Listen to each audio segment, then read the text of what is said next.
Hello and welcome to Clearview News Desk. We're reaching you live from Nigeria's capital city, Abuja. Welcome, I am Florence Joshua.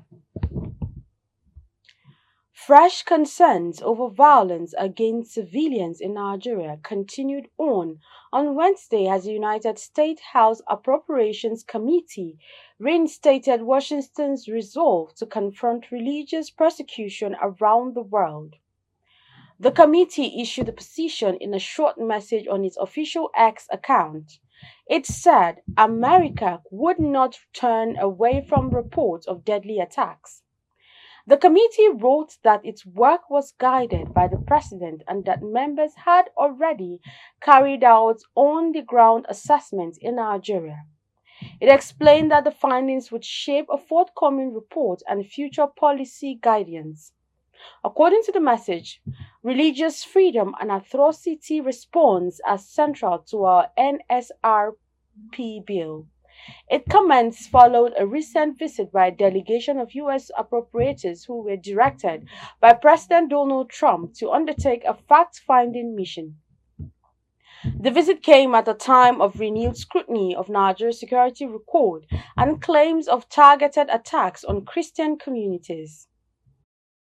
The Sultan of Sokoto, His Eminence Muhammad Sa'ad Abubakar III, has called on interfaith leaders in Nigeria to be honest without pretense if the country is overcoming rising insecurity and diminishing trust.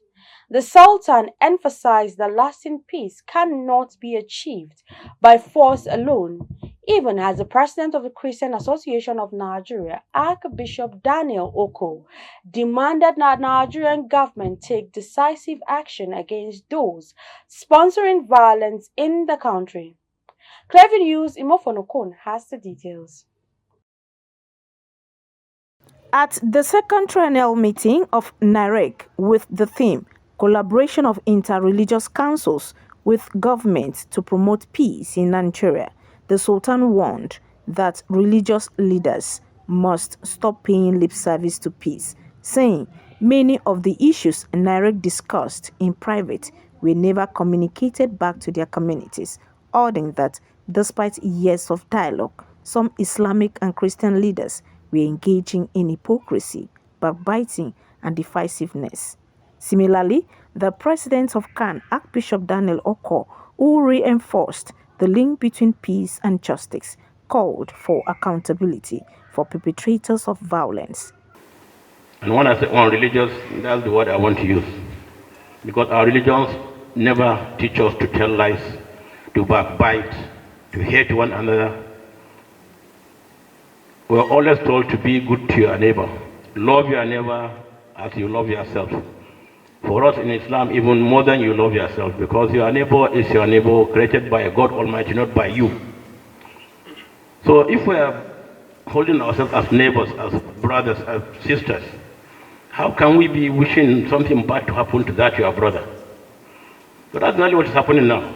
People are out to see that we've destroyed whatever this country that Almighty Allah so much loves, with so much resources, human and material, instead of us coming together to see how we can live our life peacefully, because religion is an individual's personal problem with his creator.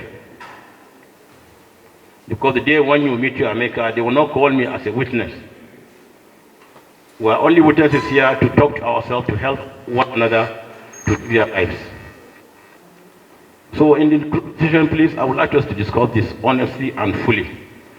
It's now it's worth the time, the trouble we are taking to come from our various places, to spend a lot of money to come by air, by road, and discuss this thing fully and see how we can move forward.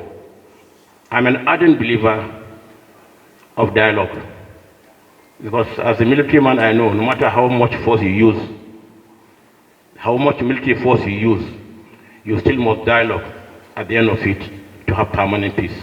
CAN reaffirms its full commitment to support NIREC and collaborate with government in restoring peace and security nationwide.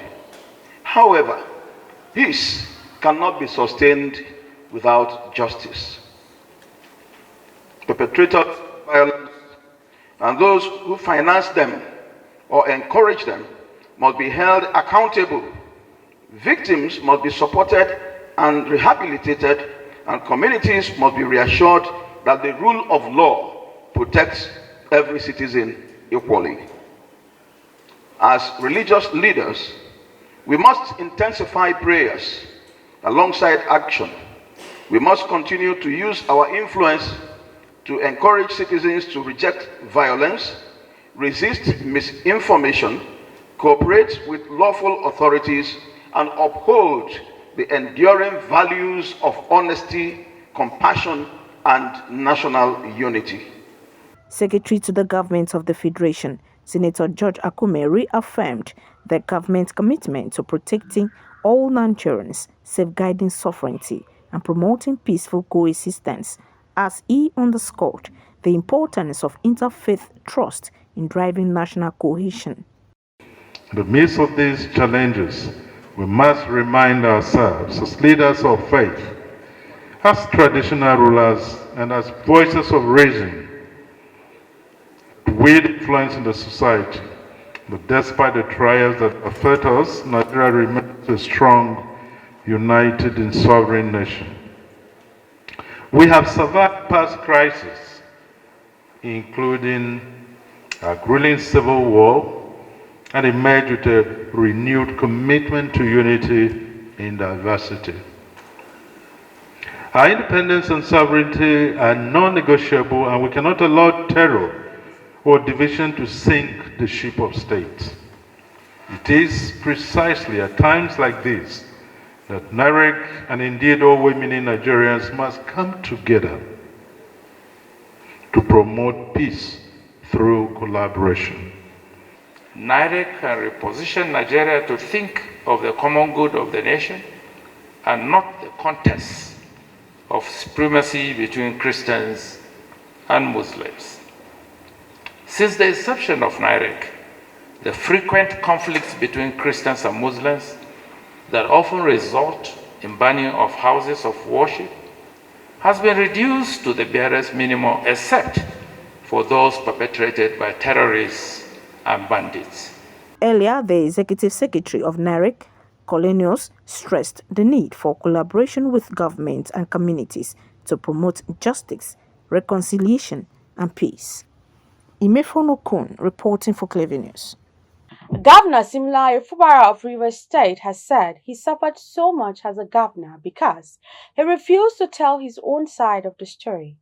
In the lingering political crisis in the state, Fubara also explained that he has not been able to meet with the Speaker of the State House of Assembly, Martins Amewolu, and the other lawmakers after the state of emergency in the state, because the legislators were bent on attending only meetings conveyed by the leader of the People's Democratic Party, PDP, Chief Nyesom Wike. Fubara spoke at the commissioning of the extended and dualized Ahokda Omokun Road in the Rivers State West Senatorial District executed by Julius Berger. Fubara explained that his decision to leave the PDP for the All Progressive Congress APC was not personal but in the interest of the state. The National Working Committee of the People's Democratic Party has reaffirmed its authority over the party, with National Chairman Tanimu Turaki SAN insisting that the Independent National Electoral Commission recognizes the NWC, backed by PDP governors, as the authentic leadership of the party. Speaking at the presentation of the Certificate of Return to the PDP Ekiti governorship candidate Oluwole Oluyude at the Yaradua Center on Abuja on Wednesday, Turaki said all major stakeholders of the party were at the NWC. Responding, Senator Samuel Anyawu, National Secretary of the faction, supported by the FCT Minister Nyesom Wike, said the Abdurrahman Mohammed-led caretaker committee remained the legitimate leadership of the PDP. Anyawu accused Turaki of lying about INEC recognition, claiming that the commission had been duly notified of the party's change of leadership.